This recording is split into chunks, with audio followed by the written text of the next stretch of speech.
want to start by talking about something that happened late last week. Of course, there was a presentation online. We shared a lot about it, and we encouraged you to join in to watch. If you didn't have a chance to look into it, we're going to catch you up.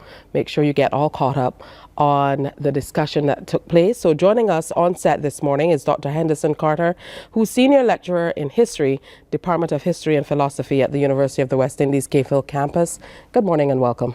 Good morning, Tisha. Good to have you in studio this morning.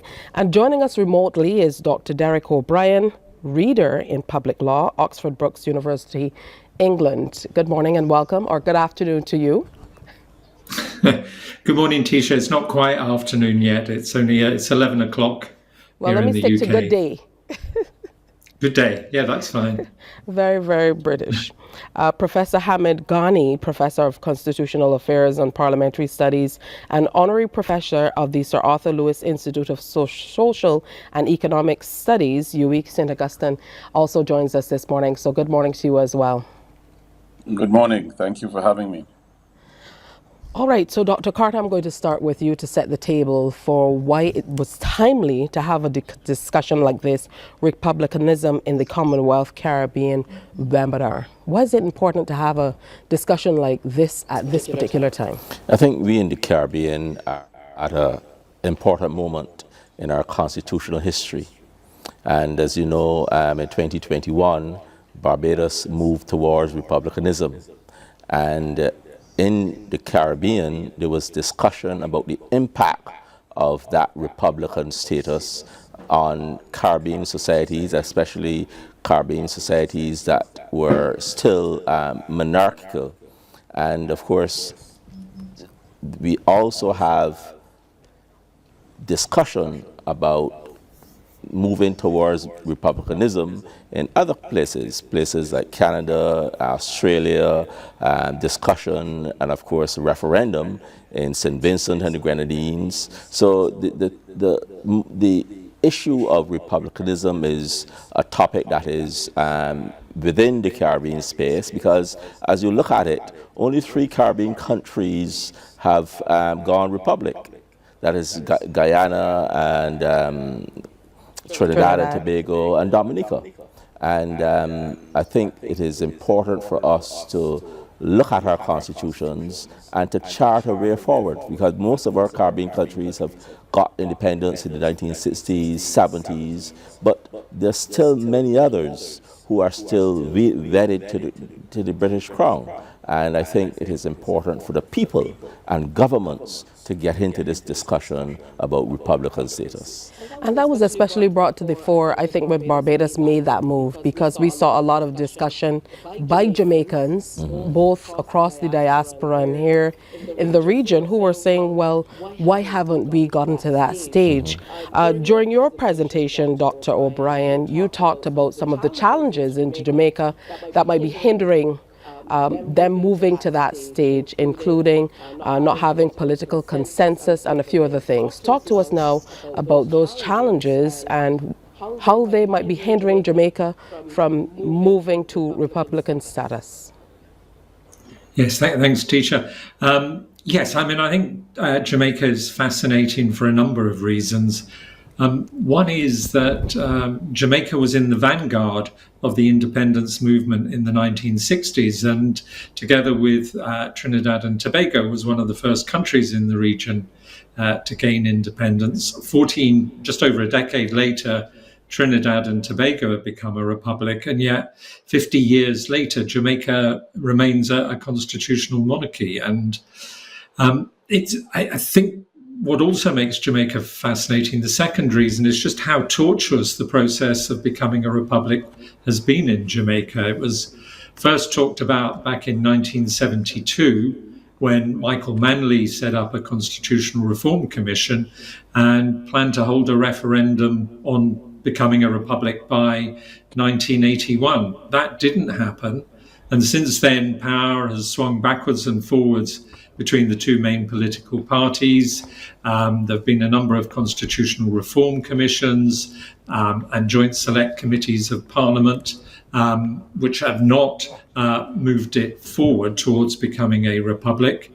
In 2020, the new JLP government promised a referendum on becoming a republic by 2025, and it now seems that that might not happen after all.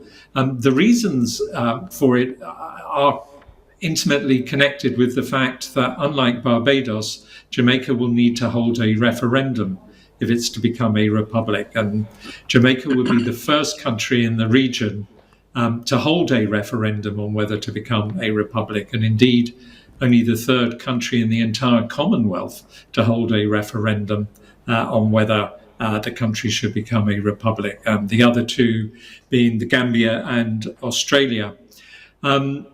The problems for Jamaica are twofold. I think one is the opinion polls, which previously favoured republicanism, now seem to be swinging away from it. They were the most recent opinion poll in 2023 suggested maybe less than 50% of voters were in favour of becoming a republic.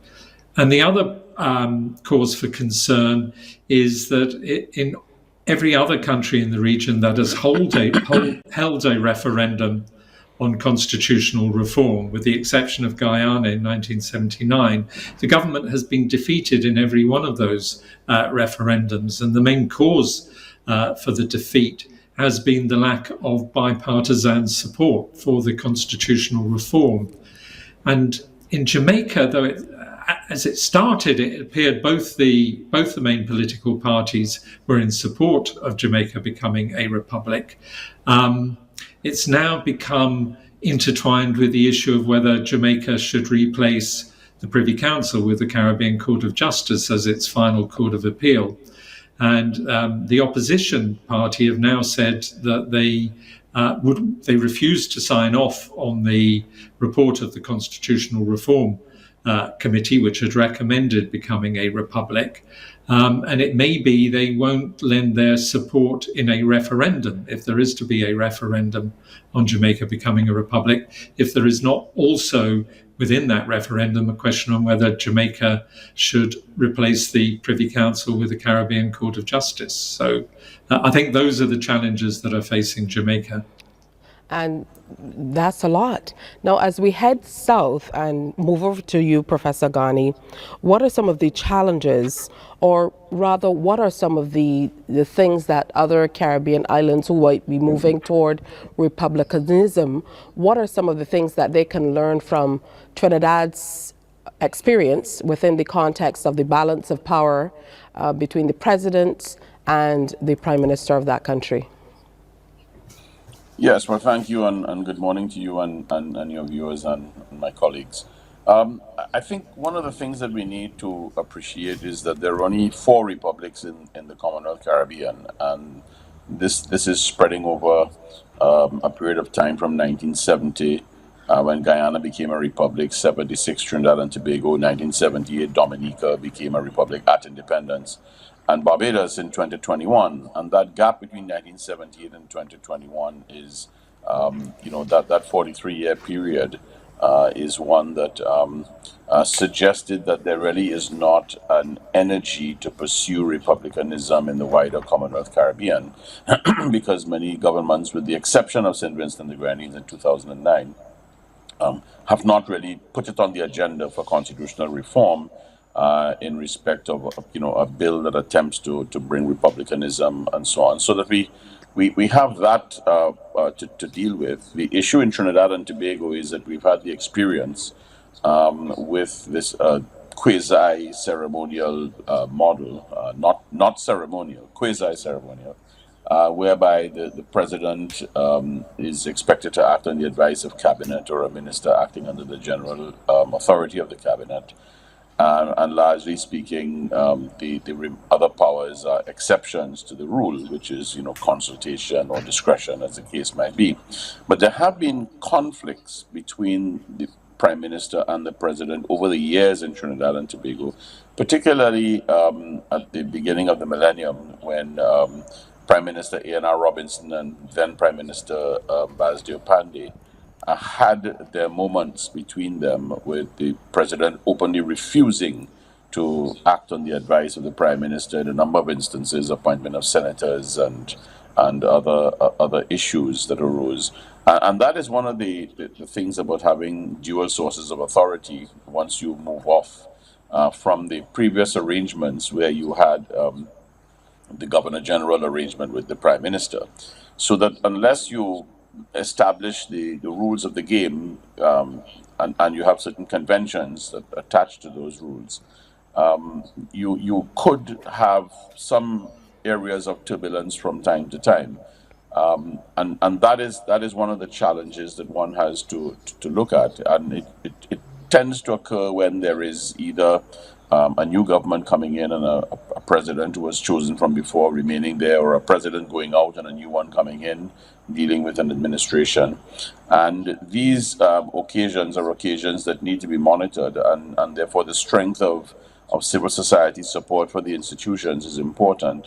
The minute you allow the political partisanship to creep into the presidency, you can have some problems down the road. And therefore, one needs to ensure that you are remaining elevated above the process in terms of how the process is going to play out, and the evolution of certain conventions. And that's very important, those conventions that evolve, because they will lie at the heart of how the system of government is going to function. You know, that's a lot to kind of take in. I myself can't even see how we can move past political partisanship when we talk about the appointment of maybe a president in the way that we've been doing it. Let's come home now to Barbados, Dr. Carter. And as Professor Ghany mentioned a little earlier in his presentation, a lot of this is guided by what happened in the past. Such is the case in Barbados. So how does all that happened historically, how did that guide Barbados toward republicanism? All these years later, from the 70s to the 2000s, is quite a stretch. Thank you. My paper asked the question, why did it take so long, 55 years, for Barbados to move towards republicanism? We gained independence in 1966, but then it took a long time. And I raised 4 points. First, I raised the point about the importation of British culture in Barbados. That culture that sought to give expression to what I call British celebrations. For example, we had in Barbados celebratory days such as Guy Fawkes Day. I knew you'd say that first. Yeah, Guy Fawkes Day. Guy Fawkes Day. We had Empire Day. We even had a Peacemakers Day. Of course, Trafalgar's Day. All of these days, of course, represents British culture. And the idea here was to spread love and spread love for the empire and love for the Queen, deference to the Queen. And that was significant because it kept us wedded to the British monarchy, wedded to the empire long after independence occurred in 1966. The second point I made in the paper was that at independence, Barra was not in any position to move towards republicanism. As a matter of fact, it was the British that had the upper hand. And when Barra went up to Britain in June 1966, the British Prime Minister said to him, well, look, you go back home and get a mandate from the people, hold elections. And elections were held in the same month of independence, in November 1966. And Barra had to come back to do that before Britain considered the independence resolution. And the third point I made in the paper was that at the moment of independence, when, that period, 1965-66, there was considerable opposition to independence alone. As a matter of fact, all the political parties in Barbados, including the Barbados Labour Party, objected to Barra's going to independence without the federation. So there was considerable opposition. Even in Barra's cabinet himself, he had problems. 2 members resigned. So that put Barra on the back foot. And therefore, he was in no position to call for Republican status. And the third point that I made in the paper has to do with what I call the pushback of the certain members in the community after independence. So that in 1979, when the Cox Commission met, the commission reported that Barbados was still not ready for Republican status. Okay? And the final point, the fourth point, I looked at what I call the leadership, decisive leadership of Prime Minister Motley in charting that path, not going for the referendum, but in making that decision to go for independence. And she was riding on a wave, the crest of a wave, because the year before, there was this petition by Alex Downs to take down Nelson. And that succeeded. And that really showed the Prime Minister that people were moving away from these British symbols. All right, Yeah. so there's so many questions I have. We absolutely do not have enough time, but this is a discussion that carried on. People can go back and take a look at it, and it's so interesting in more reasons than one. As we wrap up, Dr. O'Brien, for you, what do you see as the long-term consequences of Jamaica not moving toward Republican status? Well, I think the eyes of the, as Dr. Carter, Professor Carter said, I think the eyes of the world are on Jamaica, both within and without the Caribbean region. I think it will be, certainly within the region at least, it will be very discouraging for all the other constitutional monarchies that can only become republics if they do so by way of a referendum. The only exception really is Belize. That there's no requirement to hold a referendum there. So they could go on to become a republic. But I don't want to give up hope in the case of Jamaica. It may be that the two main political parties can resolve their differences and that the referendum will go ahead and they'll both lend their support to the cause. For you, Professor Ghany, how does Trinidad move past the challenges they're having with the balance of power with the president and the prime minister or the offices? Will it call for more citizen engagement? What are some of the ways, in closing, you think they can balance that power struggle out? Well, one of the things that has arisen over the last 15 years is the issue of whether or not there should be the embrace of an executive presidency and therefore continue along the spectrum from the quasi-ceremonial model towards an executive presidency whereby you subsume the powers of the head of state and the head of government into one, and you have direct elections for the office, because there continues to be a debate about whether or not the president should be elected in this sort of limited way among parliamentarians only. One strand of the debate is to broaden it to include local government authorities in the Electoral College, thereby broadening the base of persons who can have a vote for the president. And the other is to go the route of an outright direct election. And if you wanted to do that, then you would create a competition for the Prime Minister and the Cabinet. So you would need to perhaps merge the two into one. Prime Minister Manning, the late Prime Minister Manning, attempted to start a discussion and dialogue on the issue of an executive presidency. And as time goes by, if there is competition between the presidency and the premiership on the issues of policy and advancing policy positions and taking policy positions, you may have some issues arising there. As it is now, what used to be the throne speech has now given way to a presidential address. So the president no longer reads a speech written by the prime minister that outlines the legislative intent of the government.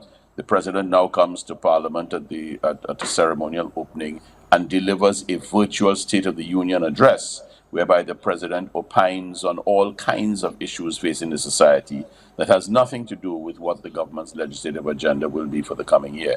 So that's where you're starting to see the change coming with this evolution. the energy for republicanism in the rest of the Commonwealth Caribbean appears not to be there, because we haven't seen any amendments coming forward over the 60 years or so that we've seen independence in the region. And some governments have spoken about it, others have not yet taken a position. So we'll see where this is going to go.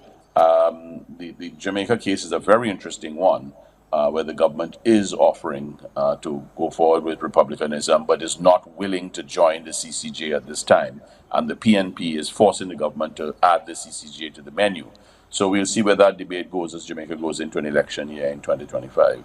All right, so I want to thank all three of you for coming in and sharing with us this morning. Certainly just the tip of the iceberg, but you can still go online and be able to capture a whole lot more of what was discussed during the review of the Republicanism in the Commonwealth Caribbean webinar that took place just last week, to find out a little bit more. And of course, share your opinions about where you think the region should go. We can't talk about this without talking about the things that we've not been able to even agree on as a region moving forward. So much discussion to be had on this. Thank you, gentlemen, for coming in and sharing with us, Drs. Henderson Carter and Derek O'Brien, and of course, Professor Hamid Ghany. Thanks so much for your time. You're welcome. Thank you. Thank you, teacher. Thank you. Thank you. And if you haven't seen it, you definitely should go online and look at that webinar. Morning, morning, morning. Good morning.